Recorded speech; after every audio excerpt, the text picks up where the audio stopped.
Thursday keynote address.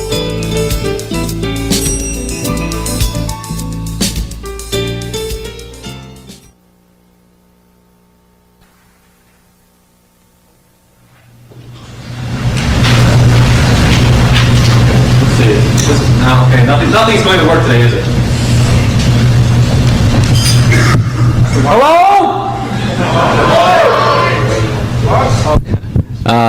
Hi, I am Dr. Mudge from the loft up in Boston. We like to refer to it as the hacker think tank. Give me one moment here.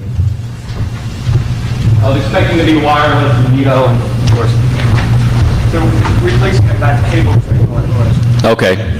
Technical difficulties. So,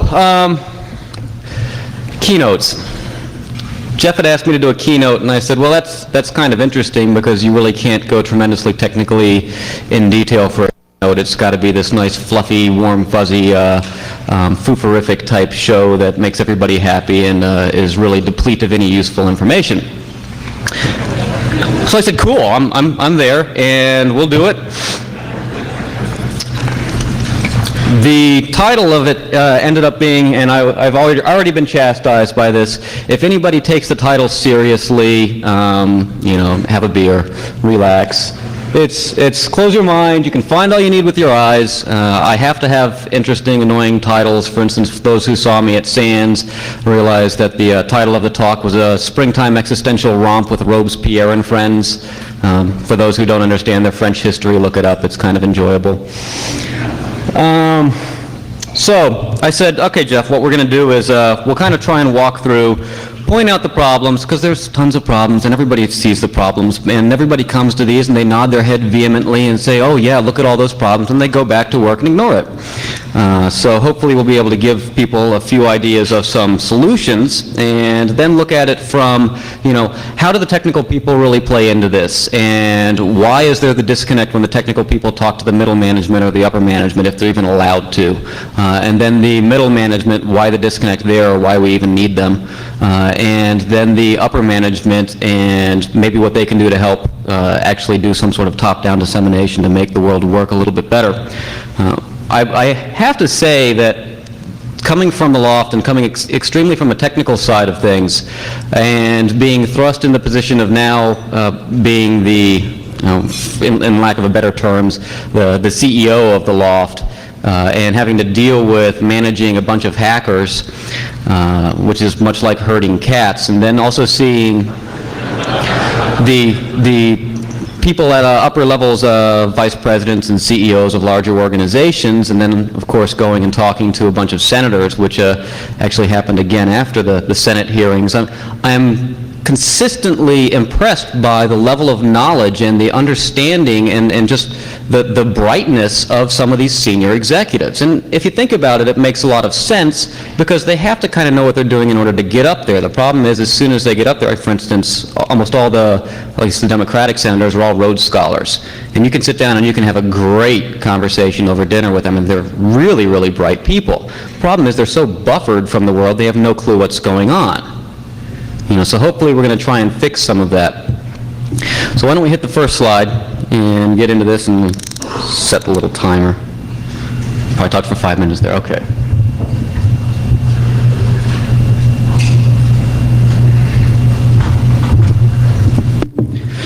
Okay, lack of security expertise in the market.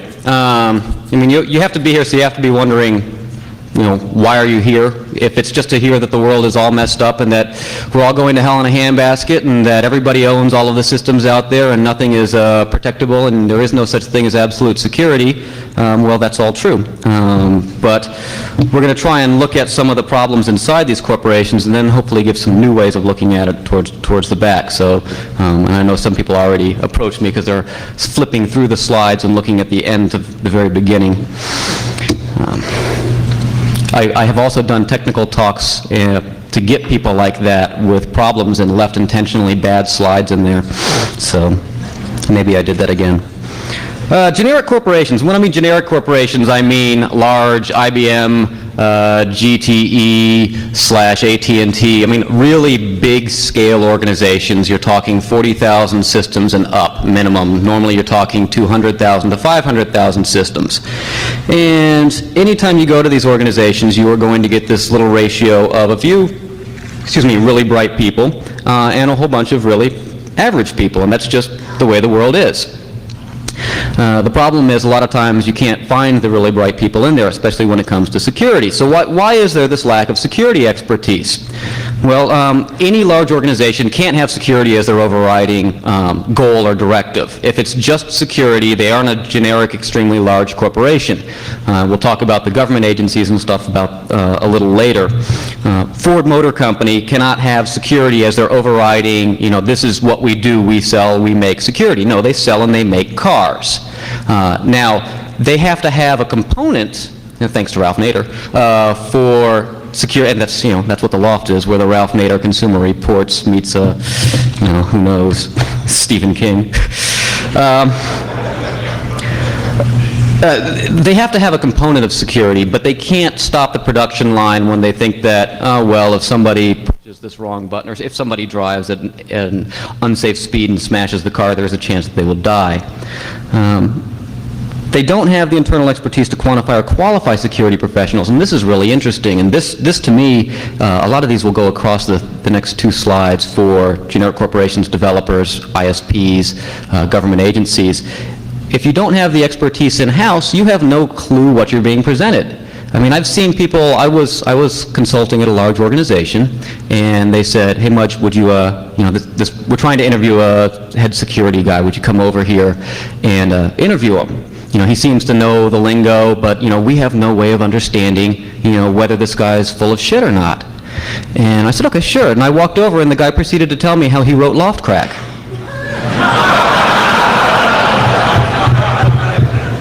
And I said, that's nice, hire him. Loft crack's a pretty cool tool.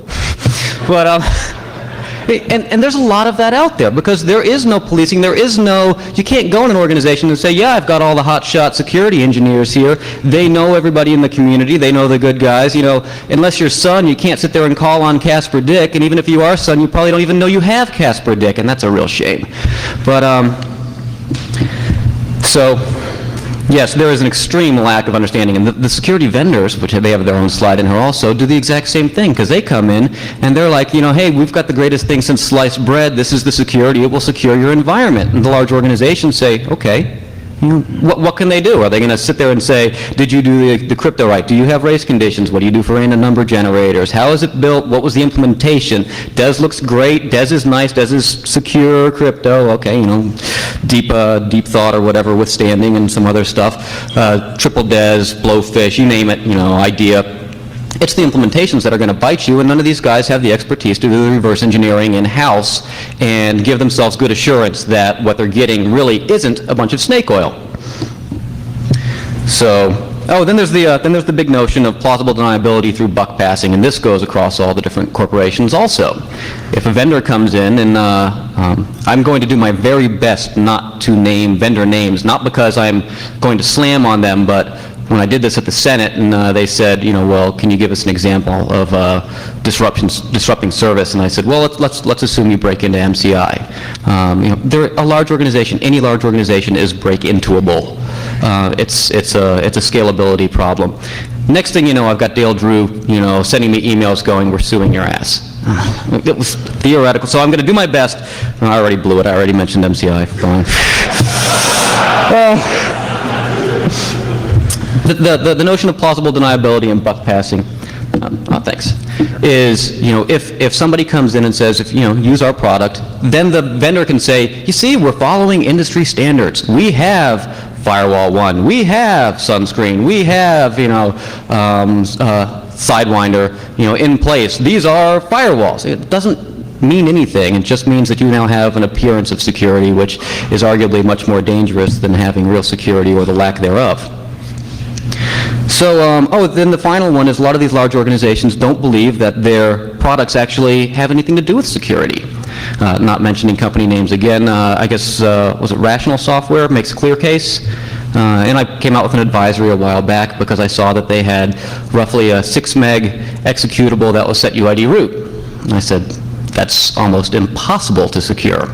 And if you look around, you'll find a lot of large software vendors distributing setuid root binaries. I believe BMC Patrol has 6 meg and 8 meg setuid root binaries floating around in the systems. Nobody else heard that? Okay. Vegas is a little too surreal for me. And they say, well, what it is it's basically a CVS revision control system on steroids with a nice GUI around it. That has no need to do security, so we're not a security company. Why should we spend time looking at it? Well, you're making a big assumption at that point that anywhere you put it into doesn't care about security also. Because now you're talking about developers and you have no clue what sort of code they're writing, and you have no clue who wants to get onto those machines to see the sort of code that they're writing. Should somebody get on there, they're going to look around for any avenue of attack they have. If your vendor says, well, geez, I just do RCS, SCCS, CVS type tools, that's not a security thing, but they open up the security of your system, I think they're to blame, and I think that's a real shortcoming. And people need to start looking at the security of their products, even if it has no overtly, obvious connotations of Can we just turn that thing entirely off? Thanks. Yeah, whatever I was saying. So, next slide. Over to the developers. God bless the developers.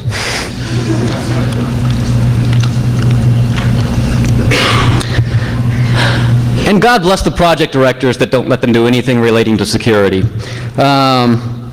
Project directors and managers and everybody who wants to come out with some sort of product quickly, security is going to get in the way. Doing things right is what they all want to do. However, doing things right and making it to market very quickly to make money are oftentimes diametrically opposed to each other. Since businesses are in the job of making money, you can imagine which one wins. So of course, quick fixes are always easier than a thorough understanding of the problem. And with the quick fixes and with implementing things, whatever the first solution is, it's permanent. As soon as it works, it's frozen. And getting people to come back and fix stuff, you don't want to be sitting there at Microsoft and say, yes, we have to take our, cool hotshot programmers and coders off of the latest bells and whistles to go back and clean stuff up from before, because that's not revenue generating. And besides, if none of our clients or vendors or the people running our software are complaining about the security problem, why should we bother fixing it? Well, mostly because they don't know the problem's there, and the large developers, the large vendors are actually just keeping the customers in the dark about it. Then there's the whole notion of education and schooling, and I went and I took a look at a few courses over at some of the Boston colleges relatively recently for the coding stuff, and I approached the professors and say, hey, do you mind, can I just sit in and see your course notes and see how you're going to be teaching the class? And they said, sure. And they are training people to write code in insecure fashions. So they come out of school or they come out of whatever, and they think that using system and popen and exec VPs, anything following paths, not using explicit paths in the commands, and using make temp and just sitting there and leaving turds all over temp directories is absolutely fine. And they get A's, and they're rewarded, and they're encouraged to do this. And then they come into the real world, and they're doing this, and that's the standard. Now you have to untrain all of these people. And that's difficult. It took them how many years to go through college?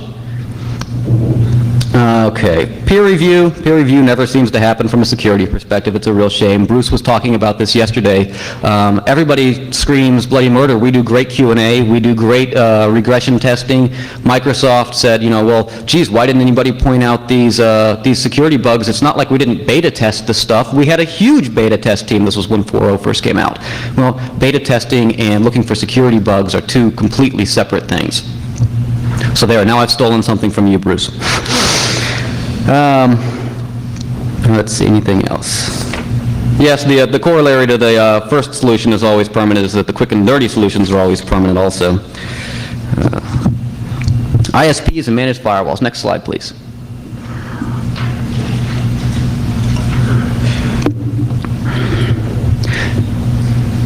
How many people here work for an ISP? Nobody works for an ISP here. I love it. Okay, 2. You. Does your ISP ever market anything as secure or use the word security in their stuff? Yes, they do. Wow. How about you back there? Absolutely. Is there any real security? I can't comment.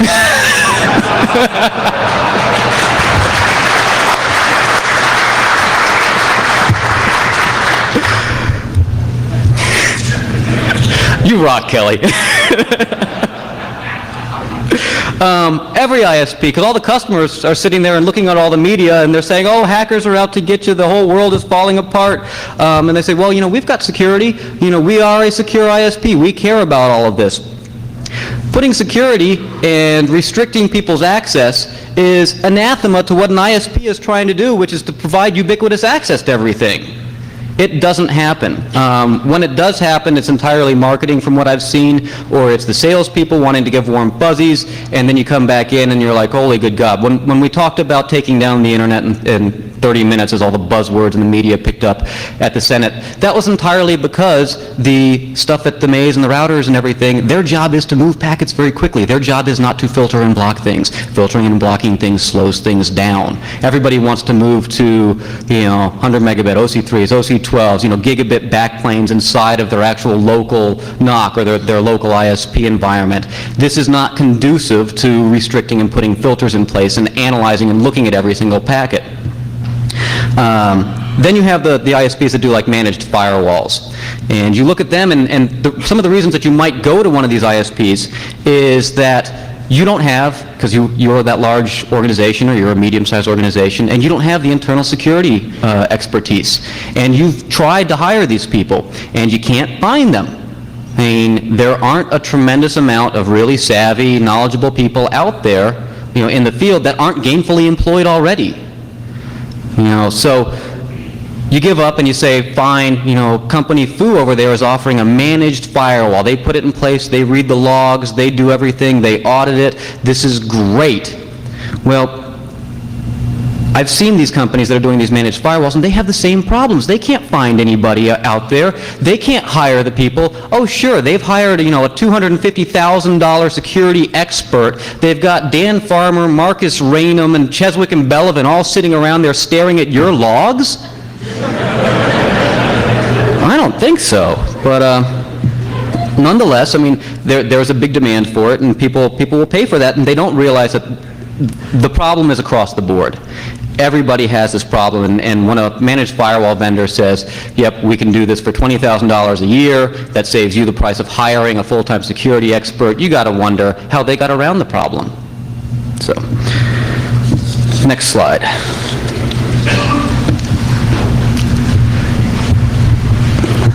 The government agencies. They have a really unique situation here because they fall under just about every other umbrella. They are huge. They are extremely large-scale installations. They have more legacy stuff than you can ever shake a stick at. You look at some of the old networks and you wonder why Milnet hasn't gone away. You wonder why DSINet's still sitting there straggling around over in Germany.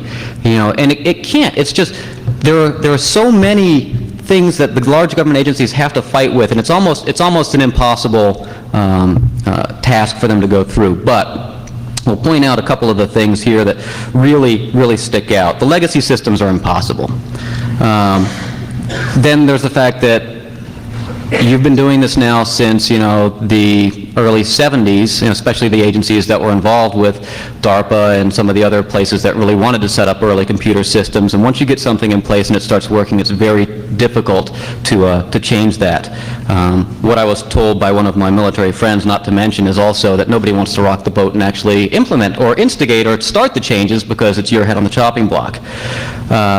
The other cool thing about it is that a lot of these agencies really worked in an academic type environment. I mean, I will lump NASA in as a government agency. I know you can argue about that, but it's entirely spreading and sharing information. Well, that's not security conscious. Is that a problem? No, I think it's really cool. I love the amount of information that NASA gives out in a good way. And a lot of these other agencies really needed to be open also. So how do you actually put security on top of that? Then there are the agencies that are just now making the paradigm shift behind the curve. Look at some of the investigative agencies where it was really uncouth and unhip to be saddled or burdened with a desk job, to look through logs, to make these phone calls. You wanted to be out, actually in the field. That was a much more romantic, exciting, sought-after job. And then there are the really interesting agencies that are so compartmentalized that they're not allowed to share anything, and one of them actually pulled me and a couple other people in this room in to do some training, and it was rather humorous because I'm looking at them going, I should probably be begging you to train me, but you're not allowed to walk down 3 doors and knock on this other guy's door who knows all this stuff cold. Because it's a different group. Next slide. Oh, security vendors. The wheat from the chaff. See the developer slide. See the developer slide, and then imagine that there's this huge market with people just waiting to hand money, and they have no clue what they're getting, but they're still going to hand out money anyway. I mean, what are you going to do? You'll see, those of you who are, I should have worn the shirt today. Oh, you have one on? You want to stand up and model?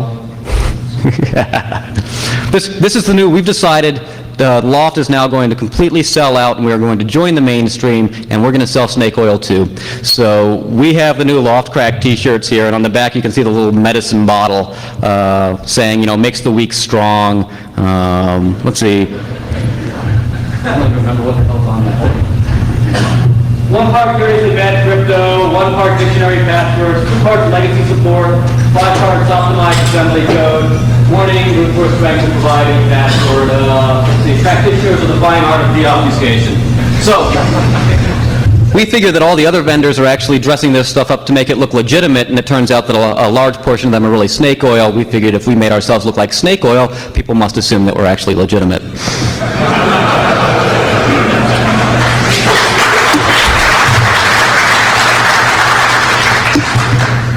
Let's see. Oh, the other thing is, have you really thought about what the security vendors have to actually provide you? The security, does anybody have, if we go over to the young lady from the ISP and say, is your security problem the exact same thing as, this man over here from some sort of, security council, from, Ford trying to protect their actual assembly lines? No, you have completely different environments, completely different systems, and completely different security constraints that you need to enforce. Yet, everybody wants this one magic tool, this one silver bullet from all the different security vendors that out of the box works in all of these environments. And not only that, it needs to take this data, which can actually be relatively difficult to try and explain to somebody. Some of the reporters come up and they're like, oh, so, how's Loftcrack work? And I go, oh, well, the landman hash is really funny because it's broken up into these 2 parts, and then they actually salt it. So it's like, phew, instant glaze over of the eyes. But that's what these security tools are really trying to tell you. And they have to put it in simple enough forms, in simple enough manner, that the middle management and upper management people can actually make sense of it and say, oh, that means this is bad. This is good. Red light, green light. Red light, green light. That's a tough task to do. ISS and CyberCop Scanner and whatever other auditing tools that are out there, they have a very difficult job to do. So whether or not they do it, who does it better, I don't know anymore. But it is something to think about. And then there's and here's my other one stolen from Mr. Schneier. Customers all want security, but they're all unwilling to pay for it. So, can I do it? Can I do the little, all right. How many people out here, this normally doesn't work in entirely government-filled rooms, and I'll tell you why in a moment. How many people out there value your privacy and security? Raise of hands. All right. How many of you, giving me, the infamous evil hacker Mudge from that horrible group, The Loft up in Boston, your social security number? Yeah, all the government people go, you can get it anyway. It's all public. I did this once at a government organization, and I'm like, okay, that was a bad example. How many of you would tell me exactly how much you make? And they're all like, oh yeah, it's all public knowledge also. I'm like, ah! But how many would tell me if you own a house or rent a house? What you've recently bought. Have you ever noticed that if you're, let's say, white Anglo-Saxon Protestant male in your 20s to 30s, that you never get junk mail marketing for 50 or 60-year-old African American pregnant women? 50 or 60-year-old African American pregnant women get targeted marketing for new baby toys and everything. This is all information security. So you're all telling me that you value your privacy and you value your security. How much is it worth to you? How many people go into these grocery stores and for the equivalent of 5% off of your total bill will fill out the form giving them basically your social security number, your income range, whether you own or lease your house, what area you live in, to get that little Advantage card? All right, how many people have the Advantage cards from those grocery stores? Be honest. And that saved you probably $2 or $3 at the grocery store, and you're telling me that all that information is worth $2 or $3 to you, and that's what you're telling the security vendors. So, next slide. Now the fun stuff. Okay, so we've beaten over the head all the stuff that everybody knows. The problem you didn't want to see. What are you protecting against? Well, I know a lot of these organizations would absolutely shit themselves if they thought that their source code was floating around in the underground. Well, guess what it is? Absolutely, beyond a shadow of a doubt. And I was surprised how few people realize this. And how few people realize that it's being traded left and right on IRC every single day. And you sit there and you see people like, yo, DCC me Solaris, yo, DCC me, whatever operating system, foo, operating system bar. And there goes this big old targ zip file. And I was talking to this group that was trying to do network intrusion detection. They were trying to set up firewalls for their own environment, and they said, well, it's a good thing that we can't get the source code to take a look and fix the operating system, but at least if we can't get it, the hackers can't get it either. It's like, the only thing protecting you is that most of these hackers trade it around as these huge tar balls that sit on their hard drive, and it's just cool to have, and they don't know what the hell to do with it. Then, of course, you do get some of them that actually do know what to do with it. But those are the guys that probably aren't going to be defacing your website anyway. They're looking for particular problems.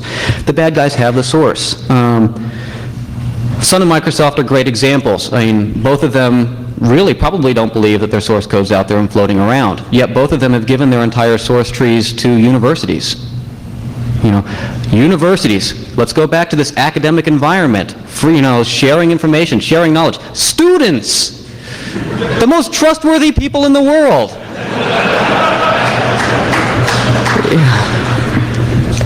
So, let's see, anything else? Okay, except it's out there.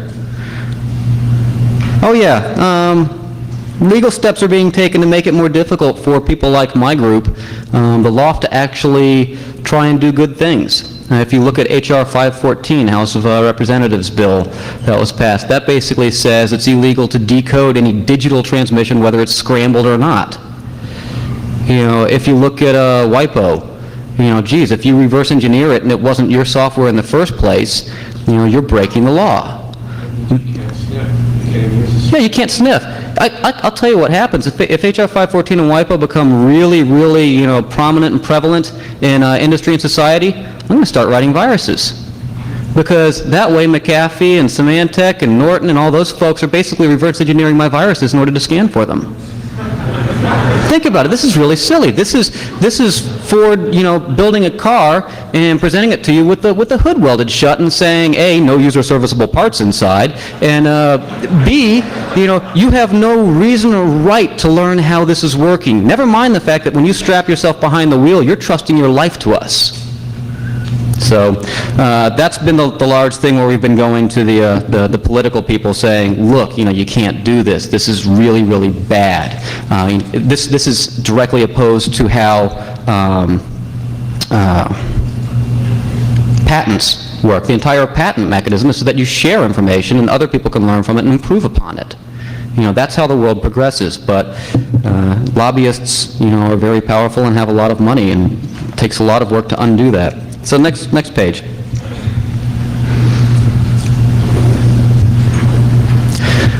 The whole education thing. I mean, everybody screams education. If everybody was educated, we wouldn't have this problem. If everybody thought about security, they wouldn't have this problem. Education's tough. People will always take the easiest route out, and people don't want to be saddled with going through the classes. I mean, somebody mentioned the other day how many people, I think it was you, how many people skip out on the human resources orientation, how many people have skipped out on the, sexual harassment in the workplaces classes. I mean, I went, but I just thought it was a how-to course. It was one of those, and they made me sign my little name, and education's really, really, really tough. I'm not going to rat hole down that one. I've seen a lot of organizations do the fear, uncertainty, doubt videos where they hire somebody to jump in their garbage cans and sit there and root through papers and go, this is what you're protecting against. I don't like those. Guessable passwords, as the famous PPTP paper pointed out, people are extremely poor sources of entropy. I believe root shell, when root shell was hacked, I believe, Tsutomu, when he was hacked at SDSC, these are security bright people. When Marcus yesterday commented on, he was, a relatively paranoid guy and wrote some secure code and had some people, publicly humiliate him, it was Casper Dick and myself sitting in the back room that did that. Marcus is a bright guy, and I think he's a decent coder. I mean, he is paranoid as hell. What he had done is he ran this little demonstration on writing secure code to withstand hostile environments, had about 7 slides with source code examples on them, and said, if anybody can find a security problem in these, I'll buy you a beer. Well, by the end of the day, this was 3 years ago, 4 years ago at Usenix Security Symposium, by the end of the day, Casper Dick and myself had a case of beer between us at the end of the table. These are bright people, but the root shell and the Tsutomu thing, what happens there? People telneted to a place to then SSH into somewhere else, or people went up to their ISP and their ISP was compromised, and then they used secure mechanisms to get into their corporation. I mean, it's an education that you can't win, and people don't think about how things work. There's the whole, people don't just attack the encrypted communication streams, the data is being protected in transit, but what happens afterwards? There was, and my bottom one is one of my favorite ones. Loftcrack, is like this shareware thing, and the only reason it's shareware is because a couple large government organizations had deployed it as their de facto standard auditing tool and wouldn't give us $50. So we said timeout mechanism, and instantly we realized how many people were actually using it, so we were happy. And we went out and bought a lot of beer. And now we're broke again. But anyway, a lot of these government agencies can't use their credit cards or their government credit cards over the net. And I think this is kind of neat. I use my credit card over the net all the time. I won't use my bank card to save my life over the net. There's this whole, limited liability notion there. And they said, do you have some way, can we call up and give it to you over the phone? So we were dealing with a couple of different credit card clearing houses to do this, and we said, hey, will you be able to offer this? Because some people want to, give us the $50. It's now $100 inflation. They want to give their credit cards that way. They said, sure, we'll do that. So what do you think they did?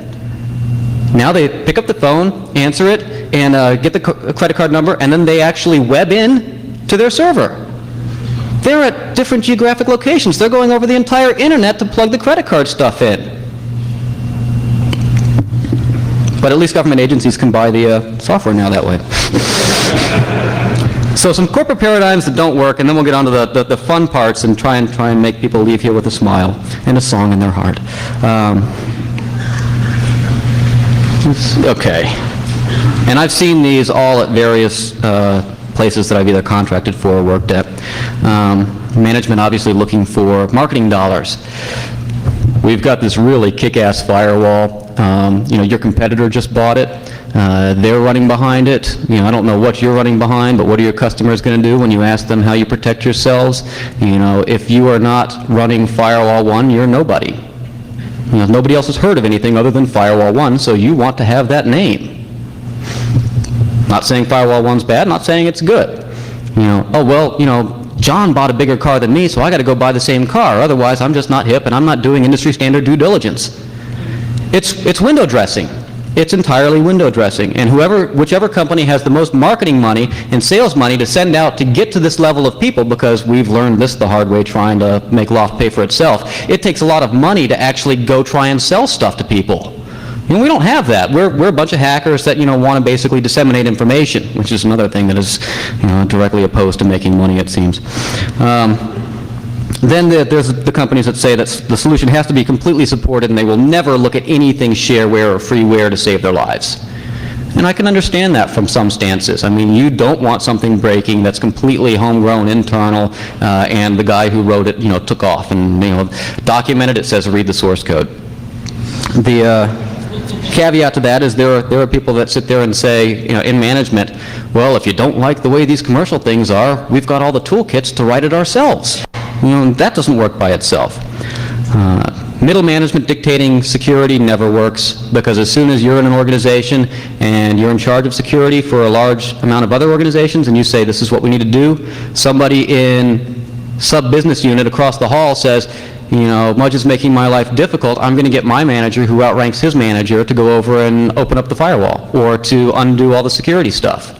You don't want to be spending your energy fighting those battles. You have better ones to work on. And then there's the grassroots fashion of security from the ground up. Well, this is the inverse pyramid. This is the pyramid standing at on top of its apex, as opposed to working from the top down. And it goes in every single direction, and everybody believes that they have the best way to do security. Then there's it's the least important aspect of the corporation. That doesn't work. And if it's the most important aspect of the corporation, they're not going to make any money. So the next slide, please. Here are some that I have seen work. I did work at a large R&D organization for a few years, and I am extremely happy about what we were able to do. And what we were able to do is we were able to take an environment with about 50 to 60,000 systems and actually put some notion of security around it. So we took a system that was entirely open to the internet, older academic, government R&D grant type money things, and, well, first off, we yanked them off the net, and then we actually put stuff in place. And the only reason that it was possible to do that was that upper management was completely behind us, and they knew that we weren't going to run and kick and shout and say, no, you can't let that business unit, do this. And the business unit's making $30 billion a year, and they say, well, what happens if it breaks in? Oh, well, it'll cost us, a day of downtime, which is $2,000. That doesn't work. But when upper management said, okay, we're behind you, and we will help you push, and we will fight the battles for you politically, you just do the good work. And we actually put this entire organization into some notion of security. It's not perfect. You can't make a perfect security thing where that many people need in and out. But from 0 to 50, that was a big raise of bars, and the ankle biters flat out disappeared. And from that point on, we spent a lot more time looking at the really neat hacks that were coming against us. And honestly, that's where the excitement and the fun is, and that's where you learn how things work, too. Let's see. Okay, 1, 2, 3, 4. The fifth bullet down, which seems to make no sense whatsoever. Tools and methods declarations take input from the technical components deploying and using the software. Often the influence should be gleaned from what tools have infiltrated into that level as de facto standard. What that means is, as opposed to just doing the middle management, who has the biggest marketing dollars, you need to do a two-pronged approach. You need to get tools out there, and you need to have the technical people actually deploying and using your tools, because the technical people are going to throw away stuff that they don't want to use, and they're going to use the stuff that's actually giving them good rewards or good returns. If you are upper management or middle management, go around and talk to the techies and see how they're doing things, and then see what you can do to get some of those tools distributed in a more corporate-wide fashion. This works better than just saying, thou shalt use foo, and trying to force everybody to use it. And it also works better than just letting all the lower business units, grassroots up in every, whatever direction. And I've seen that used very successfully in organizations. Employees are incented, and I don't know if incented is really a word, to improve security in all jobs. We've had people who have written to us saying, hey, we found this great way of doing things, and what we're doing is we hold contests with the security stuff. And with something like LoftCrack, this was one example of an email, and I said, well, yeah, it does get all the passwords back, But people who are the last ones that it cracks, signifying that somehow they used a better form of entropy and it had to actually go through a lot of the brute force stuff, we're giving them a chip for dinner. Or we're rewarding them somehow. And you're encouraging the people to do things. One of my favorites, and I think it's in a different slide, is if you start looking at things from a security standpoint, you understand the technology you're deploying. All industries need to do this. I don't know how many industries I go to, and you ask them what the product is, and they have all this marketing rhetoric, and they have no clue what the tool actually does. If they think about security, they'll understand what they're dealing with. And then the whole corporations need to really show the vendors, that they are willing to pay for security and that they could care less about the window dressing, and they're coming in to bust me. We've got. All right, Jeff, this was a setup, huh? Get Mudge down to Vegas and call the cops. Thanks. No.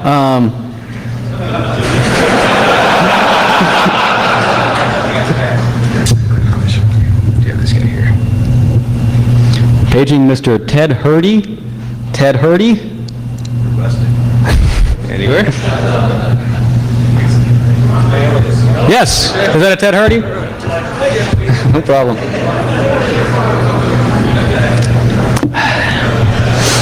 And the loft escapes narrowly again.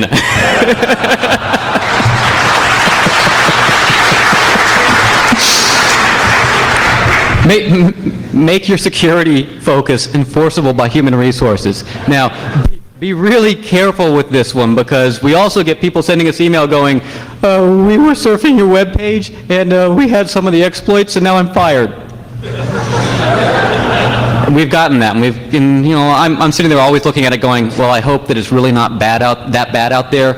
And I also realize that a lot of times there's a bunch of stuff I don't understand, like the guy was probably, busted for stealing equipment also, and they've been building some, dossier on him for a while or some docket. But if it's not enforceable by HR and people, continually violate the policies and you can't do anything other than slap their wrists, you don't send any message out. And so it's a really double-edged sword, but it needs to be balanced.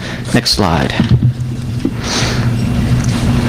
That's cool. I only duplicated on the printing. Let's see.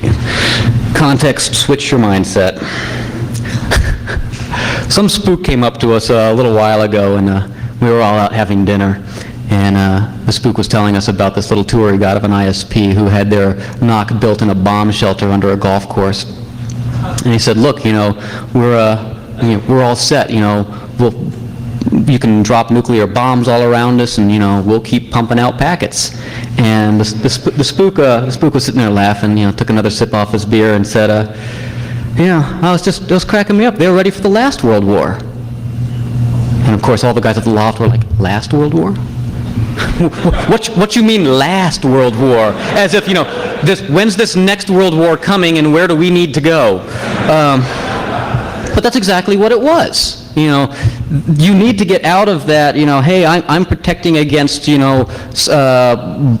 big massive tanks driving up to my, door. The heck with that. I'm just going to, pilot this itty-bitty, who here's from Sandia National Labs? Do you still have the cool pictures of all the little robots with the treads? You're not going to see this thing running around in the sand looking for trace particles. This is a new mindset. And I am told over and over again that that's public information. Because you're all doing the micro-machining stuff, so good. Get the cop back up here, yeah. A lot of people don't understand that writing secure code is something that promotes maintainability of the code. It's what's the worst part about code? How can you make code and almost guarantee that it's insecure? Writing code. Anybody? Don't comment it. That doesn't necessarily mean it's insecure. It just means it's more difficult to maintain. Make it as complex and as confusing and as whiz-bang, neato way of coming up and doing something. As soon as you introduce complexity, you raise the percentage of finding a vulnerability or introducing a bug in it. Security code is great. I'm not a great coder by any means. I like to think I'm paranoid. I have a great coder working over at the loft. He does a lot of whiz-bang stuff, and I'm sure I'm going to bust him on it at one point or another. But one of the reasons I like security is that writing secure code means you make it as simple and as straightforward as possible. Easier to write, less chance of fucking up, and less chance of introducing bugs. It's also very readable at that point. I can go back at it, and I don't even need the comments in my code sometimes. And I go like, I know what I was doing. And I messed it up, yes. Yeah, fixing and preventing what many people believe are not security-related bugs. Microsoft and some other places were beautiful with this. Well, it's not a security bug, it just crashes. It's not a security bug because the person didn't realize they were overwriting the instruction pointer in the saved stack frame, and it just, blue screen because it was in kernel mode. Not a security bug. Not yet. So, again, if you're thinking about security, then you're thinking about the technology you deploy. So the next slide. And I'll try and wrap this up a little more quickly. The thinking creatively and trying to break everything that you come across. This is the doctrine of the loft. If you see something, figure it out, rip it apart. Hopefully you can put it back together again. Answering machines are one of my favorite things as a demonstrable component in your life that, you need to understand. Why are answering machines? Why do they have any sort of notion of security? Why can I say that an answering machine is a security object? Because you have personal messages on there, you don't want to want. Yep, you have some personal data that's stored on it, and maybe you don't want that private. Does it have any sort of certificate? Does it authenticate who you are? When somebody calls up and they get your answering machine and it's your voice on it, that is basically representing your persona. If you were to take an answering machine and record, yes operator, this number accepts reverse billing and collect call charges, what does the operator do? Does that give the operator the authority to actually do the reverse billing and collect calls to your number? Absolutely. I don't know if they're supposed to or not. I imagine they probably are. I hear a lot of business answering machines that do that. This thing has some notion of identity and some notion of security. If it didn't, why would you need little access numbers to get your messages back? And have you ever thought about how these access numbers actually work? I mean, we'll say a standard is like 4 digits. Most 3. Somebody laughed. Ha, 2, 1. I call it up, you can't even leave messages. It just spits all the ones out at you. Have you ever thought about what happens if your 4-digit code is 1, 2, 3, 4? I mean, when they're selling these answering machines, security isn't the foremost thing in their mind. They just want to put some sort of PIN number on it. You ever think that they might take the easiest way out and just do it as registers? And that basically, as soon as the numbers 1, 2, 3, and 4, each time one of those is tripped with the DTMF, that it just sets a bit saying, got that value? Well, what happens then if it's done out of order? If you do 4, 3, 2, 1, you still set all the bits. And when it goes back and looks and says, are all the bits set? Can I play these messages back? The answer is yes. I mean, there was a post a while back where somebody went to Radio Shack and got one of the little touch-tone dialers and programmed it in to cycle through 0 through 9 about 7 times really quickly. And he'd call up, and anybody's answer machine he wanted, it would just go, you have 7 messages. First message playing. You need to, when somebody says, this is something I'm selling you, this is how it works, don't do that. The first thing you should do is whatever they told you not to. If it breaks, you want to give it back. This is a Ford Pinto. Do not bump into it from the rear. Then you have the company buy the proverbial, kahunas, and you can say, look, you're liable for this. You sold me something that does not do any form of real due diligence. You did not make an attempt to do what you're saying. So of course, then you can do that to all the security and software vendors, right? No, software vendors are exempt from the common code statutes. If Microsoft sells you a piece of software to bank your entire financial future on for doing e-commerce, and they say it's encryption, and it turns out that their encryption is, rot 13, or just, maybe they went really techno and they used an XOR, and maybe they decided, well, if once is good, twice is better.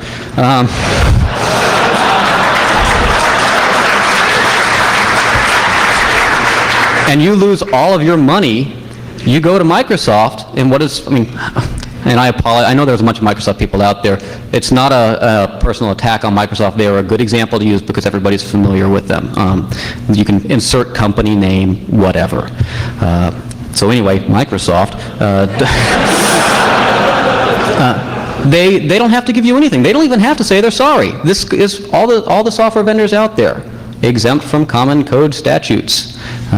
So the other caveat to that is, what do you want to do? You want to make software vendors somewhat liable then. If you're risking all of your eggs into one basket, you want to make sure that that basket is built correctly. Well, as soon as you say liability to lobbyists, to marketing people, to salespeople, to lawyers, they say liability, my company will lose money, no, we'll fight it. And as we've all been able to see, extremely large organizations like Microsoft can fight things very well. They have the money and they do that really well. So I implore everybody to not use the word liability, but instead use the word incentives. Because if you provide them with incentives to do the right thing, the marketing, sales, lobbyists, lawyers and everything say, incentives, we can make money off of that. Our life can be made easier. It's the exact same thing you're going after, but you just need to present it in a different fashion. Car theft systems are great, context-switcher mindsets. How many people have LoJack? Cool. I don't have any personal problem against the company. I think it was somebody came up with a neat idea. But why might I be concerned about having LoJack in my car?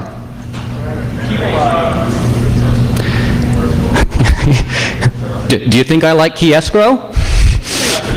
Here's some non-partial, friendly other agency that can turn this thing on whenever they want and figure out where I am and do traffic patterns. And if I have to drive through the combat zone in Boston every day to go to work, maybe they think that I'm a drug runner.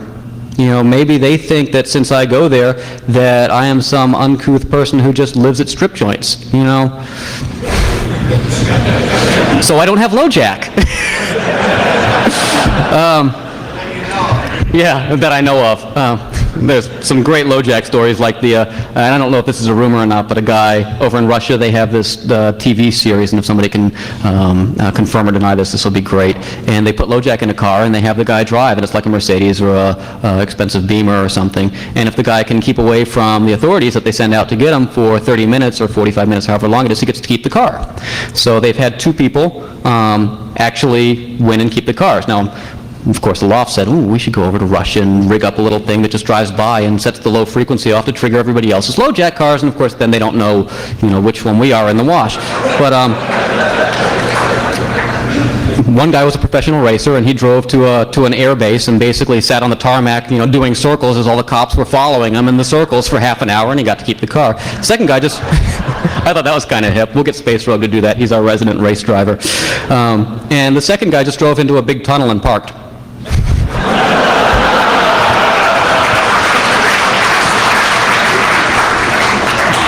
And then there's and I am running over here, I apologize, the notion of cell phones in HR 514. The cell phone industry came out, the phone companies, and said, cell phones are great, we're going to pop them up all over the place, they're going to sit there in the mid-800 megahertz range, and it's all going to be in clear text, and boom.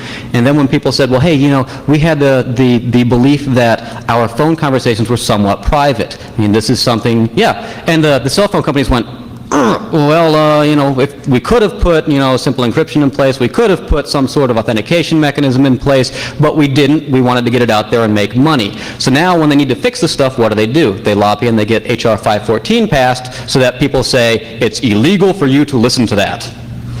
That doesn't stop the bad guys whatsoever. There are some ways to fix this, and one of the ways of fixing it is the next two slides, and that is, I see a lot of companies going out there, and I see a lot of companies saying, we can make money playing catch-up, and we can do it, and we can make money by selling subscription services. So if it's a scanner, if it's a tool base or whatever, each month buy the new subscription service because new vulnerabilities are being pumped out by people like Loft and everybody, so pay us, to keep track of it. Well, the vulnerability vulnerabilities that we're pumping out aren't for that purpose, but we seem to be making a lot of other companies a lot of money, and soon I'll be a bitter businessman like Marcus Rainham. Where's Marcus? I'll be rich like Marcus too. No. What we did, and I talked about this at SANS, and somebody, this is the first time I realized this, and somebody pointed out, and he goes, well, what you're doing, I don't know if anybody knows this or doesn't know this, but Network Flight Recorder approached the loft and said, will you write our intrusion detection suite for Network Flight Recorder? And we said, sure, we'd like to have some cash flow coming into the place, and we liked some of the stuff Marcus did, so we started writing it. And the way we started approaching it was we started looking for not, yes, we're going to go through root shell, and yes, we're going to go through packet storm, and yes, we're going to go through our own archives and advisories, and, put all the checks in for there. And yes, we're going to look for whiz and debug because the other vendors look for whiz and debug, so we're going to spend CPU cycles. And let me tell you that everything is an inner loop, and CPU cycles are extremely important in network intrusion detection systems, so I don't know why people spin them looking for some things. But we try to model things, and we try to be really forward-thinking and say, we don't want to be in the job of providing a subscription service. We don't want Network Flight Recorder or Marcus to come to us and say, well, that was really good, but there's a whole bunch of new ones out here now, can we contract you to write those? And it just basically, that becomes our entire life. So we said, what can we do in different ways that we catch new ones as they come out? And, when the EI vulnerability came out, the stuff that was in our, intrusion detection stuff already flagged it. We didn't have to touch it. When a new thing will come out for like, NNTP or SendMail or whatever, I'm hoping that some of the ways that we've approached this will already grab it. And somebody said, well, you could make a lot more money that other way.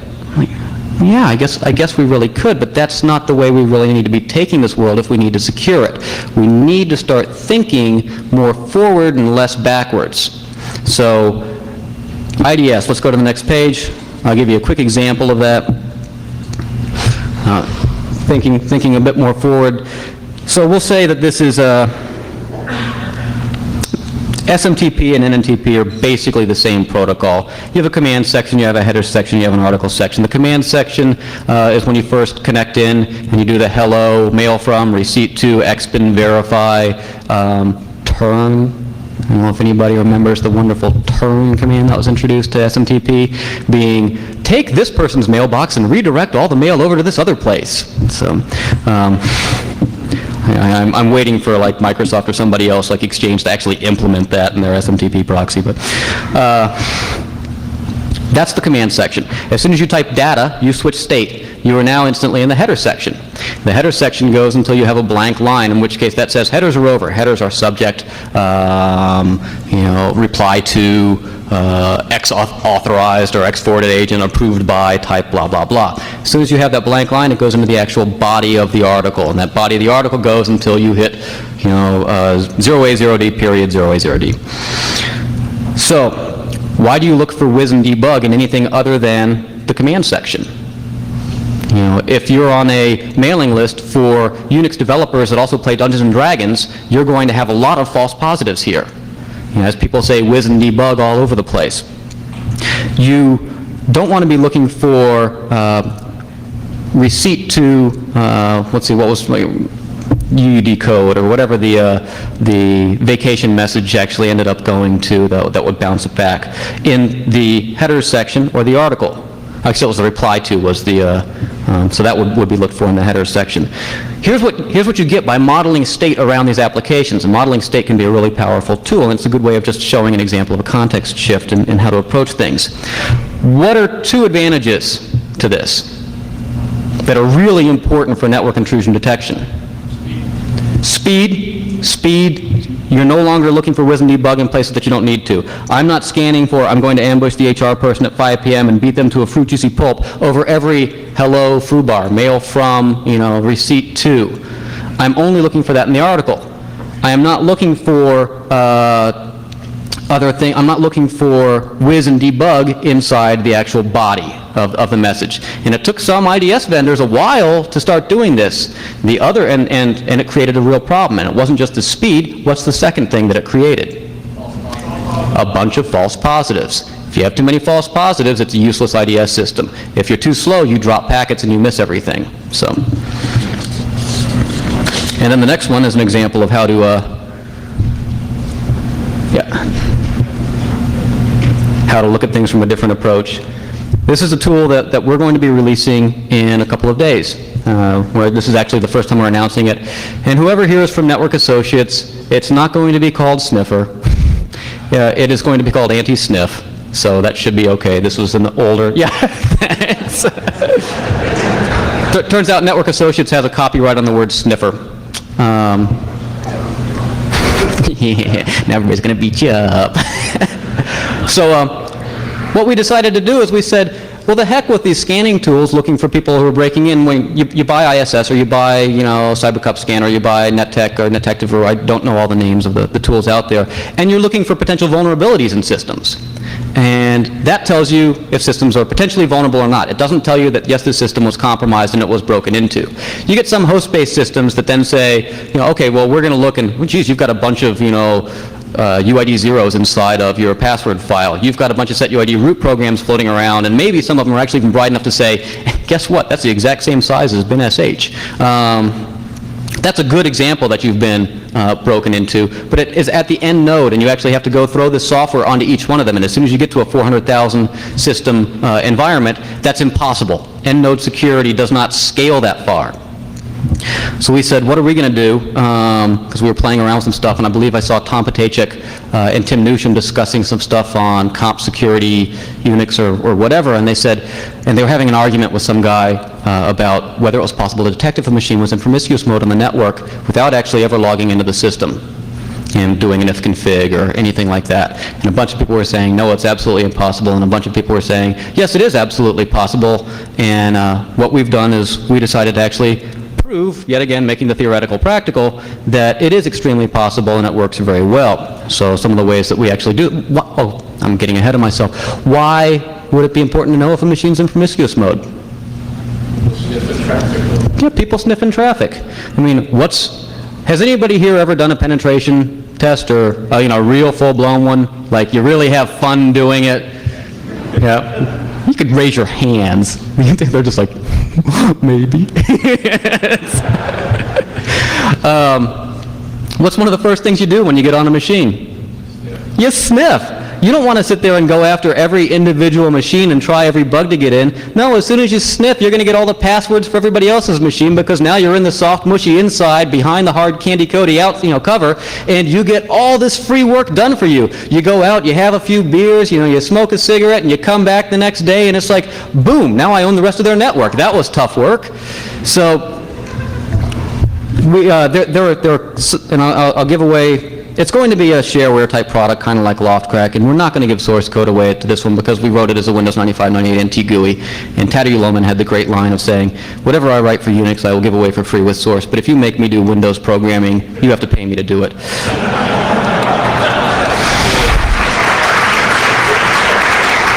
With that being said, what we will be doing to provide along with it, because if we just went and sold something commercially, that really wouldn't be in the vein of what the Loft is all about, is we are providing all the technical details on exactly how we do this, so that anybody else who wants to can write their own, or they can take the information they can learn from it and implement it. Linux boxes have the particular problem in some kernels that if you send a bogus MAC address with the correct IP address, it actually responds to it when they're in promiscuous and not when they're not. NetBSD has a problem that a lot of people didn't realize, which is the same thing happens, but you have to have a broadcast IP address inside of it because it takes a different path in the kernel. Windows has a very interesting one, which we'll have to document, but I'm not going to give away right now because it's just too much fun. All the Windows boxes will basically say, I'm in promiscuous mode, or I'm not in promiscuous mode, if they're using Microsoft drivers. Then there are the ones where you send off traffic across the network with bogus MAC addresses so that nobody actually answers it, and IP addresses inside, and you look to see who does reverse DNS lookups on it. Those people are obviously sniffing. Then the really cool one, and the GUI is really kind of hip. I can't wait till we release that. The other one is what we do is a bunch of time-based deltas. If you're not in promiscuous mode, the actual NIC in your system is blocking all the stuff that's not to you. It never even gets handed to the kernel. So what you do is you ping this person, or you put some sort of nanosecond resolution timer inside the ICMP packet. You get the response back and you say, oh, delta is X. And then you start flooding the network with extremely bogus traffic, and you start pinging the person at the same time again. And you say, delta is X and a half. Okay, little bit of extra added latency, no big deal. Promiscuous mode, you lose this hardware layer filtering, and what happens is everything is handed over to the kernel. Depending on the type of sniffer that you're using, it then is handed into user land because it wants to grab telnet passwords and everything else, and guess what? That's a context shift from kernel mode to user mode, and that's a big time constraint also. So we send a bunch of traffic across the network, we send a bunch of fake three-way handshakes between non-existent machines that are then actually logging into other systems and transferring files and and it doesn't exist. But these sniffers and everything go absolutely nuts going, oh God, I'm raping this network, yeah! And now when I ping you, I get about 5 orders of magnitude increase latency. And the little bells and whistles go off and you see this nice blip, blip, and the person's in promiscuous mode. And when I was at one of these consulting jobs, I decided to run it inside on. They had a really large kind of give away who they are by saying this huge flat class B network that they used, and it was all bridged and just hubs. It was really wonderful for this sort of tool. And I'd start calling up people and going, why are you sniffing the network? And you should have seen the reason. What? Not me. Oh, you just stopped.